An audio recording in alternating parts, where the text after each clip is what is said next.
നിന്റെ പ്രശ്നം എന്തുവാ? ഈ സമയത്ത് ഈ പാടം പൂത്തിക്കുന്ന കാണിക്കാൻ വിളിച്ചാണോ എന്നെ? എടി നിനക്കറിയാവുന്നതല്ലേ, എന്റെ ഫ്രണ്ട്സ് ഒക്കെ ഇപ്പൊ ജർമ്മനിയിലാ. അവരുണ്ടായിരുന്നു നിന്നെ ഞാൻ വിളിക്കുമായിരുന്നു. എന്നാ പിന്നെ അവരോട് കയറി പോകത്തില്ലായിരുന്നു. ഓ, ഞാനിനി ജർമ്മൻ പഠിക്കാൻ പോവല്ലേ. അതിനിപ്പോ എന്താ? കുഴപ്പമില്ലല്ലേ, പഠിച്ചാലോ? നീ പോയി പഠിച്ചു. അതിനിപ്പോ കുഴപ്പമൊന്നുമില്ലല്ലേ. എന്നാ പിന്നെ നമുക്ക് ഒരുമിച്ച് പഠിച്ചാലോ? ഞാൻ ഓൾറെഡി വോയേജിൽ ജോയിൻ ചെയ്തു. അവരുടെ മാച്ച് നെക്സ്റ്റ് മന്ത് സ്റ്റാർട്ട് ചെയ്യും. വോയേജോ? അതെന്നതാ?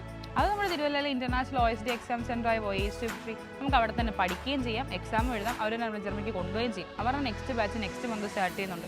വേഗം പോയി ജോയിൻ ചെയ്തോ, അല്ലെങ്കിൽ അടുത്ത തവണ ഇതുപോലെ ഒറ്റയ്ക്കൊന്നും ചായ കുടിക്കേണ്ടി വരും. എന്നാ ജോയിൻ ചെയ്യല്ലേ? നിങ്ങളും ഇവളെ പോലെ ജർമ്മൻ ലാംഗ്വേജ് പഠിക്കാൻ ആഗ്രഹിക്കുന്നവരാണോ? എങ്കിൽ ഉടൻ തന്നെ താഴെ കാണുന്ന നമ്പറിൽ കോൺടാക്ട് ചെയ്യും.